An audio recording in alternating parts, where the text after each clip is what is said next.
Je m'appelle Koumba Samboura, je suis la présidente de l'intervention qualité du Mali. Bon, cette signature matérialise une entente entre l'interprofession et les unités industrielles locales du Mali. Et le nombre d'unités identifiées est de 3 unités, dont elles sont parties prenantes au mémorandum d'entente. Donc, dans le mémorandum là, nous sommes convenus sur certains aspects très importants qui vont bien cadrer la campagne de commercialisation des amandes de qualité, puisqu'il s'agit de cela. Donc, les premiers facteurs, c'est le facteur prix. Donc, nous sommes convenus, on a donné la priorité à la base, c'est-à-dire les prix bourgeons chez la femme productrice, parce qu'elle est prioritaire, c'est sur elle que se fondent tous ces systèmes-là. Toute la chaîne se repose sur la collectrice à la base. Donc nous avons attribué un prix qui nous semble vraiment raisonnable. Mais ces prix-là fixés sont des prix planchers.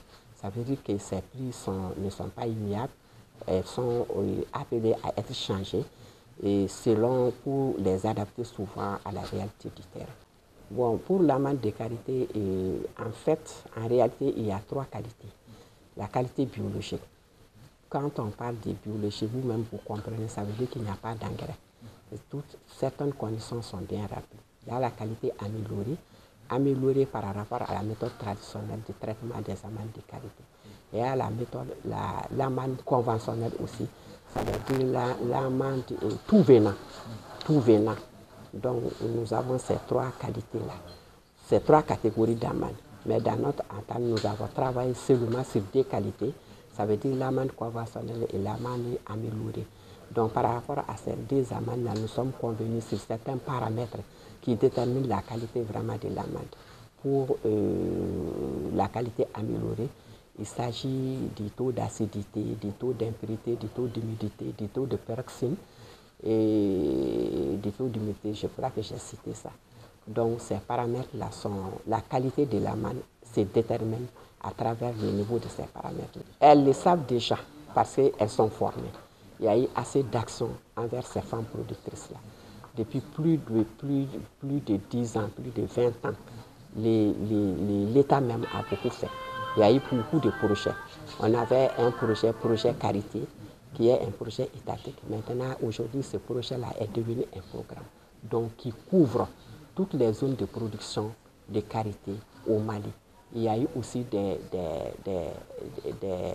partenaires techniques privés.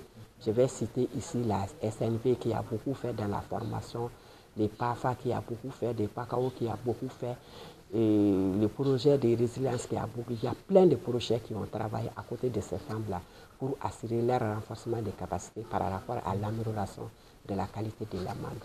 Donc elles ont eu des formations. Mais c'est le changement de comportement qui pose problème, puisqu'elles ont duré dans cette méthode-là d'enfouissement dans les trous, dont elles ne parviennent pas à se dessaisir. Et puis il y a un contrainte majeur aussi, le travail de qualité correspond à l'hivernage. Donc elles sont appelées à faire des travaux champêtres. Bonjour, je m'appelle Madame Sissé Kankou Keita, je suis la directrice générale de Mali Chiesa.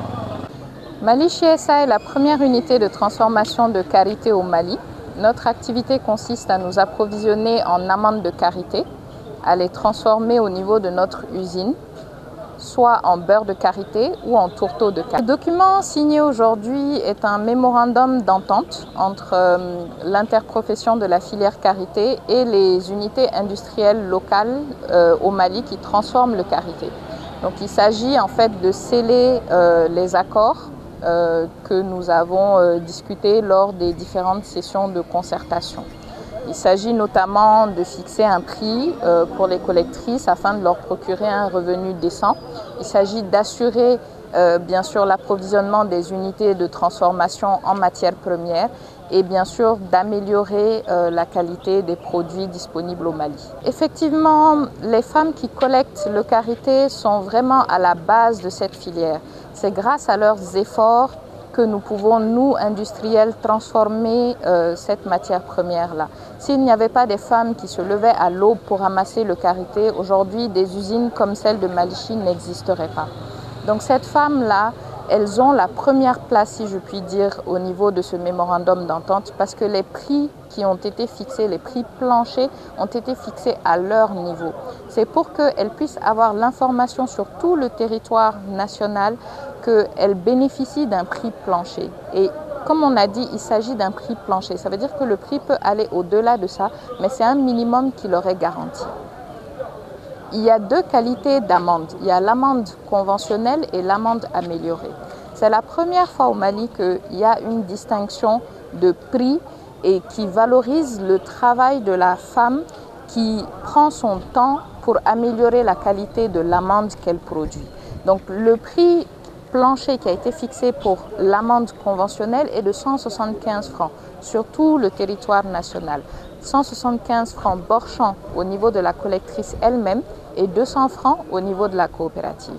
Ensuite, le prix qui a été fixé pour l'amende améliorée est de 250 francs au niveau bord champ prix collectrice et de 275 francs au niveau de la coopérative. Alors oui, effectivement, les intermédiaires de la filière que sont les commerçants ou lorsque les femmes sont regroupées en coopérative, leur rôle est d'approvisionner les amendes auprès de ces collectrices-là, de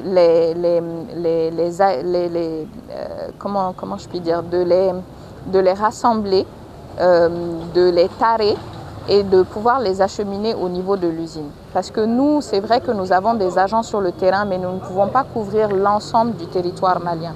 Donc il est essentiel pour nous également que ces intermédiaires-là puissent faire ce travail d'agrégateur afin de pouvoir acheminer les amendes au niveau de l'usine. Donc il est prévu qu'eux aussi contribuent au financement de l'interprofession à travers le prélèvement d'une taxe ou d'une redevance, si on peut appeler ça comme ça, de 5 000 francs par camion qui sera livré au niveau de l'usine. Donc ça veut dire que les unités vont procéder à la retenue à la source de cette taxe-là par camion de 5 000 francs CFA afin de le reverser sur le compte bancaire de l'interprofession. Ce que je peux dire, c'est qu'aujourd'hui, vraiment, il y a la paix, il y a une entente entre tous les acteurs qui interviennent au niveau de la filière, que ce soit les collectrices, que ce soit les commerçants, les industriels, les coopératives. Tout le monde aujourd'hui a été représenté lors de ces concertations-là et tout le monde y trouve son compte. Tout ça pour le bonheur des Maliens, si je puis dire, et le développement de notre pays. Parce que ce n'est qu'en transformant nos matières premières que nous pourrons nous aussi nous développer et assurer des emplois.